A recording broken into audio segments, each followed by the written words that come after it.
Hi guys, it's the Chappiness guy. Welcome to today's episode of Vestibular Talks. Today's special guest is Sandy. We're going to follow her voyage as she's been diagnosed with mild dead embarkment syndrome or MDDS, as well as vestibular migraines.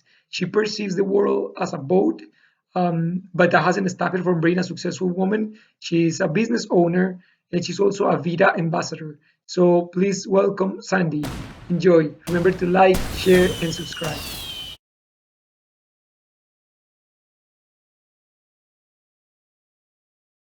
All right, Sandy, we're live. All right. Hello. How are you today? Good. How are you? Good, good. Thank you for being part of this episode of Vestibular Talks. Really appreciate it. Thank you for having me. I'm really excited. I'm excited too because I've been reading about your story on the Vita website, on your also on your personal Instagram as well. But you, I haven't met many people in the vestibular community with mal of the embarkment. So Mhm. it's a very unique diagnosis. So I'm very curious to know your story, like how it started and basically how it happened to you. So do you mind sharing with us a little bit of who you are and what's going on? Yeah. So basically it all started almost 2 years ago now. So it was July of 2018. And I was going on a trip to Europe. Nice. And I flew to Italy. And when we landed there, I remember feeling like I was swaying a little bit, like floating. Um, Okay. and I thought I was just so excited to be in Europe. I don't know. And I figured it would go away the next day. So I went to sleep. I don't remember having it the next day, but 2 days later, we rented a boat and we went boating all day. And Okay. when I got off the boat, I still felt like I was on a boat. Yeah. And I remember that sensation lasting the next few days throughout the vacation. I started to have other weird things that were bothering me. I remember getting really dizzy, getting really sick with heights, and I didn't understand why it was affecting me so bad. And then one of our last stops on the trip, we went to London and we went on a boat ride there. And when I got off of that, everything was swaying in my vision. So I was just walking around London, and London just looked like a boat to me. Oh, I remember asking my husband, like, are those bricks moving? Is that car moving? And I had no sense of like what was actually moving, what wasn't, yeah. because everything in my vision was moving. So I've improved a ton since then, but I still pretty much have That's that same feeling, the seeing the motion and the feeling the motion constantly. I see it less than I feel it, but I always feel it. it's well, first of all, you're a trooper. Like you're tough to be able to continue your vacation while going through these surreal experiences because it's so surreal. Like they feel like you're in a dream. They feel like you and you don't know how to explain it to anybody else. You're like, are things moving? Are things vibrating? Are things because you feel that in your vision things are moving even when they are still or they seem even some pictures seem like they are floating, like things are floating in the background. So it's so Yeah. it's I give you kudos for being able to top it up in your vacation. Like that's really tough. So then after that, when you got back home, what happened after? Do you go to an specialist? Do you make a doctor appointment? What happened? Yeah, so first I went to the primary care doctor and they thought I had a eustachian tube dysfunction. So they said if it's not better in a month, call us back. Okay. So I luckily though, while I was in London, another reason it was trippy was I was doing a lot of traveling, like we'd get on in a car, on a bus, or that kind of thing, because we were sightseeing. So there were times where I thought that the symptoms stopped. I Hmm. didn't realize then that MDDS stops in a car or a vehicle. Movement. So I didn't. I think that added to the strangeness of it because it seemed more intermittent to me at the time because I was on so many vehicles, which probably also helped me get through the trip. Thinking back to it, but okay. So I get home. I go to the primary care doctor, and they think I have a eustachian tube dysfunction, but I had Googled, why does everything look like it's moving like a boat? And then Maudit-de-Barkmont syndrome came up, and the MDDS Foundation website came up. And so I looked through a bunch of stuff on there, and I was like, I'm pretty sure this is what I have. But at the time, I was hoping I just had Maudit-de-Barkmont, which is just the having it for a short time. Some people will have it for a short time after a cruise. So at the time, I was hoping, like they said, whatever it was would just go away within a couple of weeks. Yeah. But it didn't, and it started to seem like it was getting worse, and I was developing some other symptoms. So it was stuff like, I was having times where I felt more of a spinny dizziness, like I had been spinning around. I started to get, I had a headache, my whole forehead hurt all the time, but I started to get other types of headaches, like sharp pains in other parts of my head, things like that. And it took me a while to realize it, but I was extremely sensitive to lights, which was really, really difficult. And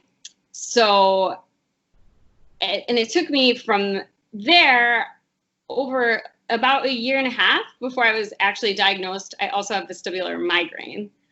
Yes. Which it comes along with MDDS for a lot of people who have MDDS. It just took me a while to get that official diagnosis. And it was actually someone who read my blog early on was like, oh, I think you've got both. And that's kind of what helped me to seek out a doctor to get more information on that side of things. So I'm super grateful for that. Yeah. Regarding, so the diagnosis itself, the doctors finally said, okay, you know, like we're going to put you through some testing to find out if there is anything else going on? Or did they just say, hey, yeah, you might have a vestibular disorder happening with you? So I went first to an ENT after a month, and he did a few different tests with me. And basically he could see that I couldn't hold my balance when I had my eyes closed. So when I was standing or doing anything with my eyes closed, he could see me swaying or bobbing or rocking. So I would follow the motions of the boat that I feel. So I could not stay stable with my eyes closed. So he knew right away that that was a sign of MDDS. Everything else in the exam was totally normal. And he actually had his sister had MDDS. Oh. Yeah. So that was the reason that he could recognize it and diagnose me, is because his sister had it. Wow. Yeah. It's kind of like a blessing. I mean, I feel bad for his sister too, but it's kind of a blessing because at least he acknowledged the reality of it, and he wasn't like, no, this is all in your mind, you're fine. Like at least he was like, yeah, this is real, and you may have this. So that's very nice to know. So after they diagnosed you with MDDS, did they provide any sort of treatment or medication or anything that will help you get better? No. So he told me that he could not treat me and to go to my primary care doctor and ask about medication. My primary care doctor said that she couldn't treat me. So that led to about a 6 or 7 month search for me to try to find a doctor that would be willing to treat me. Yeah.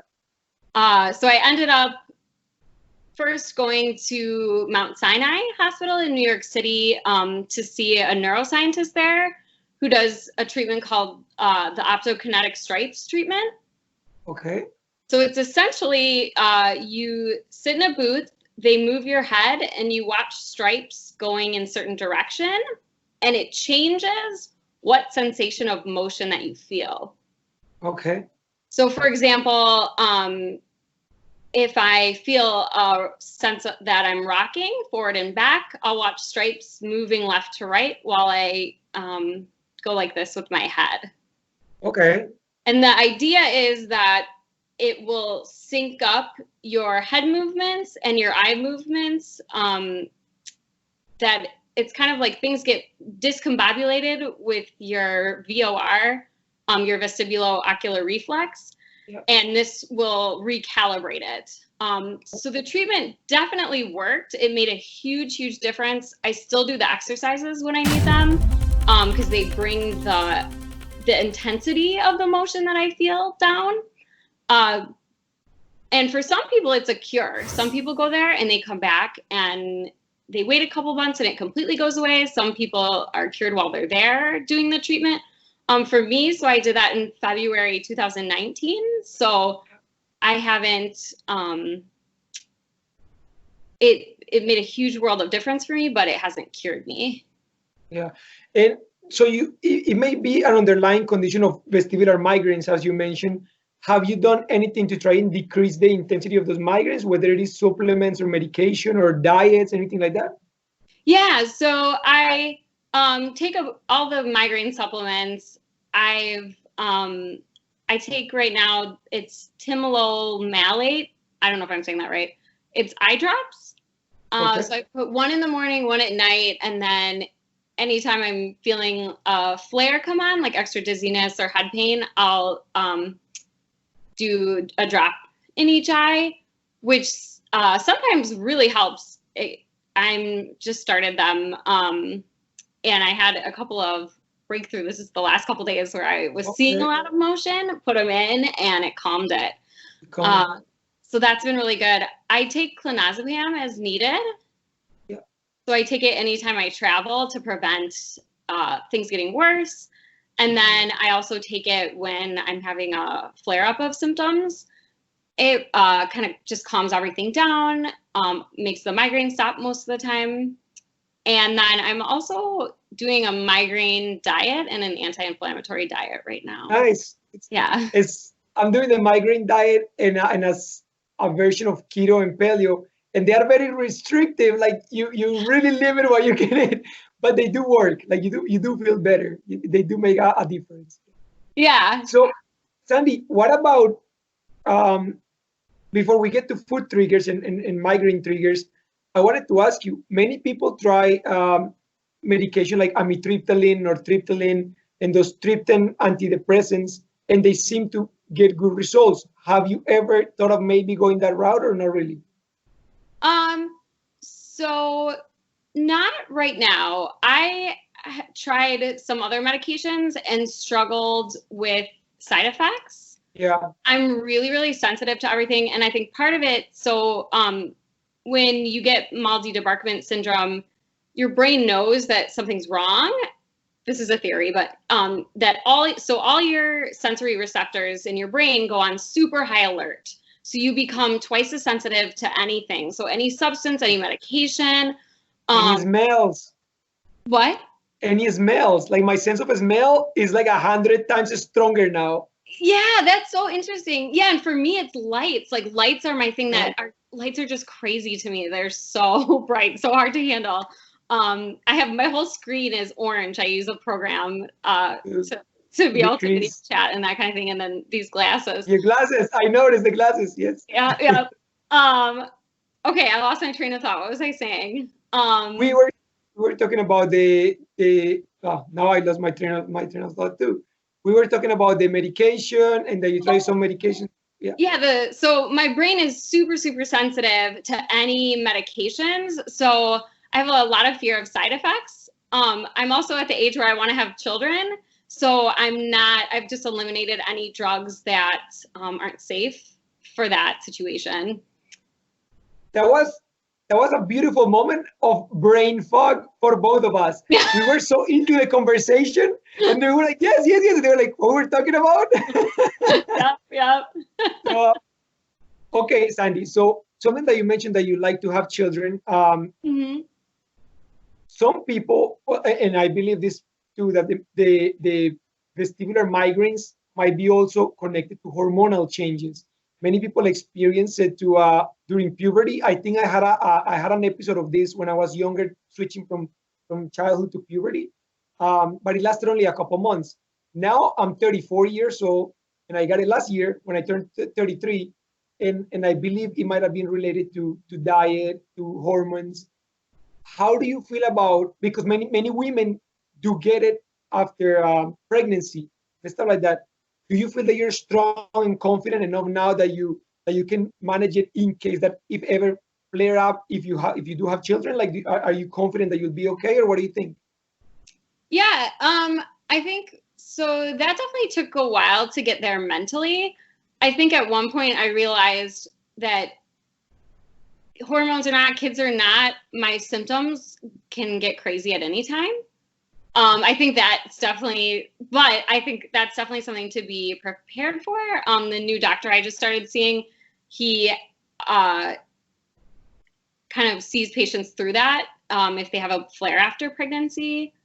But actually something interesting about MDDS is they did a study and 80% of women with MDDS felt better while pregnant.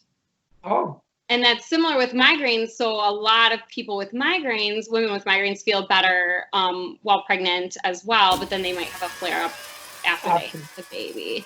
But so that's promising and hopeful for a lot of people. Fingers crossed. I'm rooting for you. Yes. Have a little reprieve. So, Sandy, visual disturbances.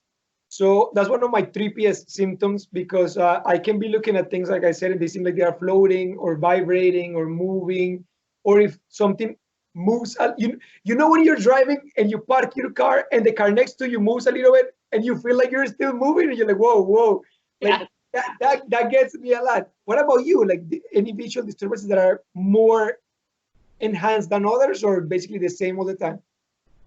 So when things first started, I had a really, really hard time determining what was a false motion what was a false motion sensation and what was an actual motion. So like I mentioned, I couldn't drive for the first month or so when it was really serious, just because so my symptoms go away while the car's in motion, but I would be at a stoplight and I'd be like, is that car moving?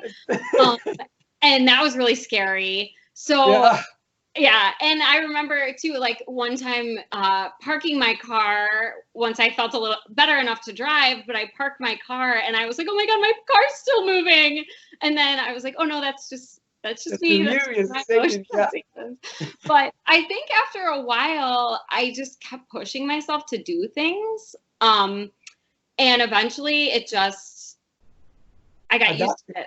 Yeah, like I was able to say, okay, this is a false motion, that I can keep doing this, or this is just my brain, it's not the reality of it, and it got easier.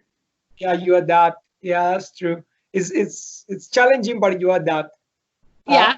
Sandy, what about food triggers? For me, for example, I live a very clean diet. As we talk, I do the migraine diet. I do the keto and paleo mix, but there are certain things that I notice that if I eat, I start to feel more rocky, like I'm side to side, or I feel pressure in my head. Is there anything that you might eat that you feel triggers you, or not really?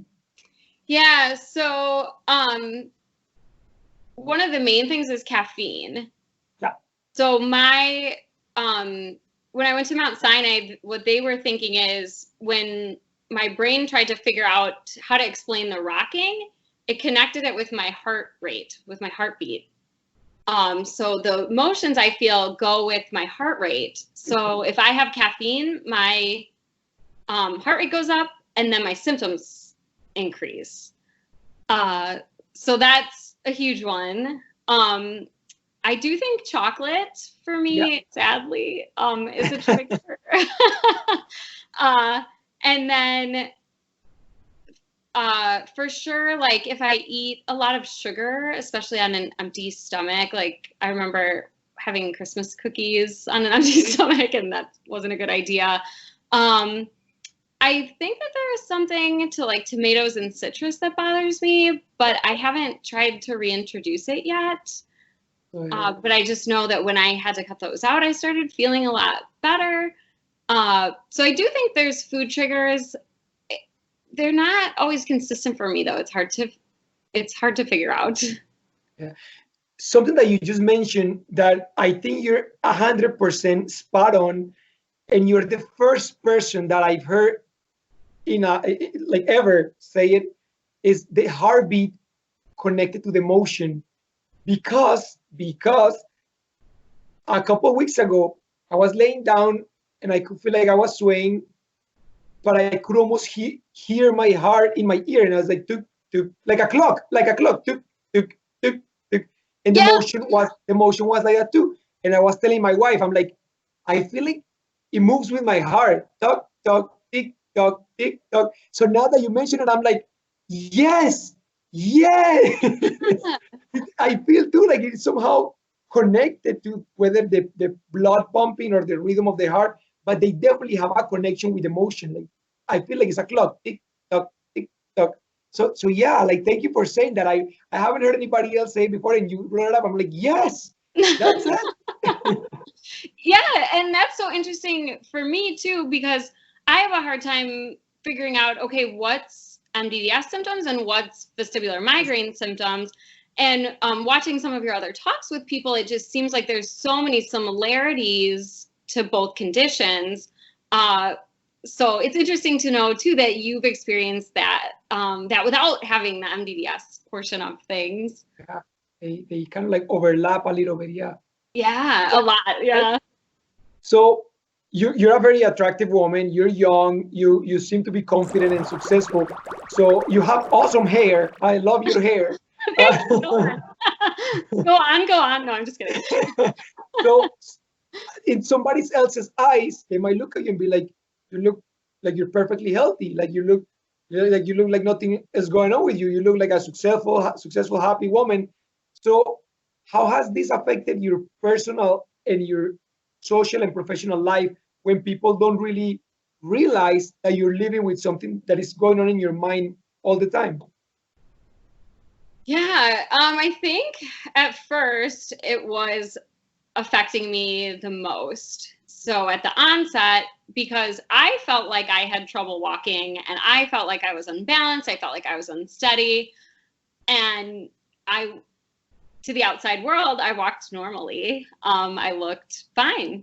And I think once I started feeling better, people did say to me, oh, you looked very sick before, now that we see you feeling better. But I think at first that was a huge mental battle for me. And the way that I dealt with it at the time was I wanted to explain to everyone what I was feeling and what I was going through. So I think part of that led to me starting my blog. My blog's called Life Without Land Legs, like the opposite of sea legs, land legs. And because I wanted people to understand what I was going through and that I was struggling and why. And I felt like this was such a huge part of everything I did, everything I would see. And my symptoms are constant, so I felt like I needed to tell people and get the info out there, and that was my way of coping. I'd say now I'm fine to not talk about it. I'm fine to just kind of keep going and have people meet me and I don't explain it and that kind of thing. But I think that was part of the healing and grieving and learning to deal with it process. Yeah. Was letting go of feeling like I had to explain to people all the time why I was canceling, what was going on, what my symptoms were that day, that kind of thing. Yeah. So now that it's just been 2 years later, how are you feeling? Like you said that you adapted to a lot of things, you have improved, but how are you feeling? Like you feel that you're in a path of full 100% recovery? Or even if, let's say that you get to 80%, 90%, you're still confident that you're like, you know what, I'm loving life, I'm enjoying life, and I'm going to move forward. Like, how do you feel? So symptom-wise, I still struggle. I have constant boat motions that I feel still, but they are much lower than they were 2 years ago. So by that, I mean, like, when it first started, I felt like I was on like a big ship or a dinghy in a storm. Like the motions I felt were really, really strong. Now it's more like a pontoon boat ride or something a little more relaxed and easier to handle. The waves aren't as crazy most of the time. So I still get flare-ups and I still get migraines. Yeah. And then I'll get migraine symptoms, like migraine type dizziness here and there. I'm still really sensitive to lights, but I have so many coping strategies that it doesn't limit me at all. I wear these glasses. I use flux or night mode on technology. I have a couple other stronger pairs of glasses that I'll wear when I need them, things like that. And then I think the main thing is, in the past 2 years, this illness for me has pushed a ton of personal growth through. It's helped me to become a lot more resilient. It made me take a very serious look at my own thoughts and put in a lot of work to changing my thoughts and my reactions, especially my reactions to my symptoms. But then that kind of carried over into my life. It helped me change my mindset, my values. It helped me kind of switch what was important or what mattered to me. It's helped me seek out a lot more mental stillness, which was something I think I was missing a lot before. And professionally, it's helped me grow too, and in my confidence. Like I finally have the confidence I'm starting my own business pretty soon. So that's huge. And before all of this, I don't know that I would have had the confidence to do that. And it's made me really, really passionate about helping people. The reason I have my blog Instagram and I'm a Vita ambassador and all that stuff is because I want to do what I can to help other people in this situation or similar situations. Congrats on that mindset. Mindset makes a big difference for sure. Thank you. You started a new business. Congratulations on that as well. Thank That's you. really a great project. And you mentioned you have your Instagram pages, which I know you have to, and you do a good job at raising awareness and being compassionate towards others. You have your blog.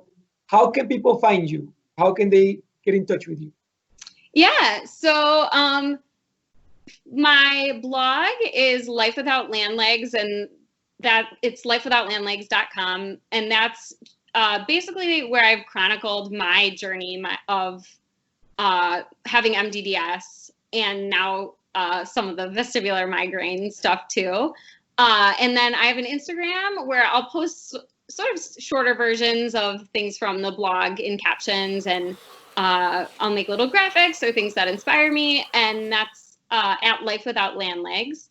And there's a nice little community of people too that comment or we message on there who have MDDS. So it's a nice way to connect with people, I think, and get inspiration.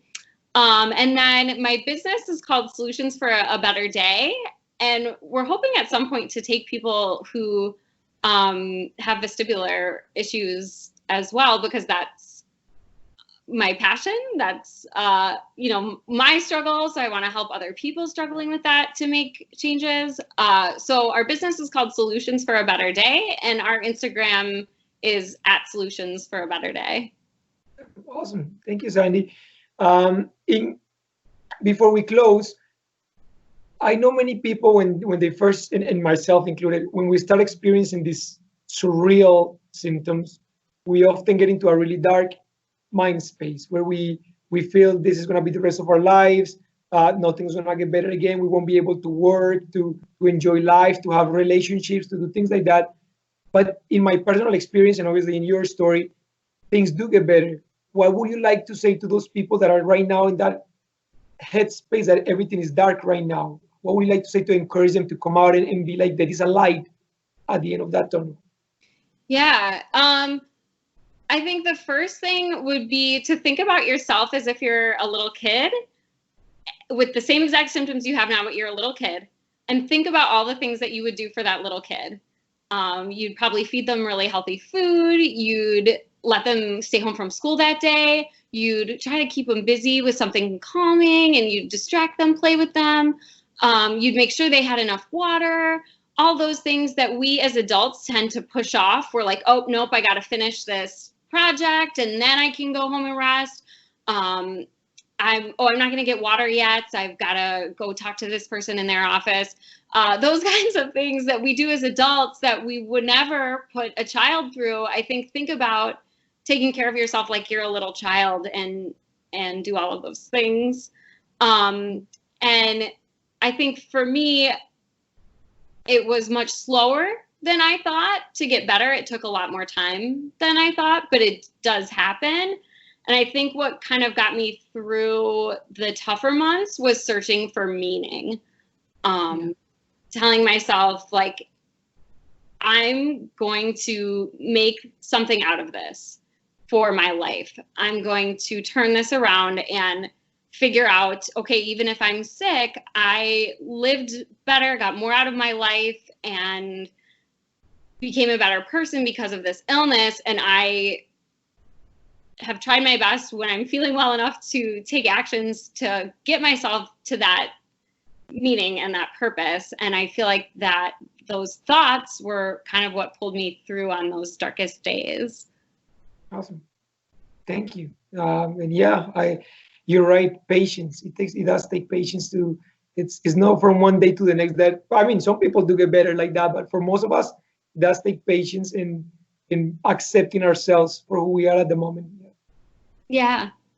Awesome. Thank you, Sandy. Well, that concludes our interview. So thank you very much. I really appreciate it. And I hope that, like the best of success in your business and continue with the blog and continue doing raising awareness, because you're right. We do change people's lives and also our own. So we'll keep up at it. So thank you. Thank you so much. This has been so much fun. Yeah. And if anyone's watching and they're wondering too about working with us as Solutions for a Better Day, it's my friend Kelly, who's an occupational therapist, and and we want to help people figure out how to make changes into their day that'll help them feel better, cope with challenges. So we provide people with routines, habits, actionable steps, ideas, and even a daily schedule or a weekly schedule if you need it, and accommodations if you need them for work or for getting through an event and stuff. So look us up on Instagram and DM us if you're interested in the session.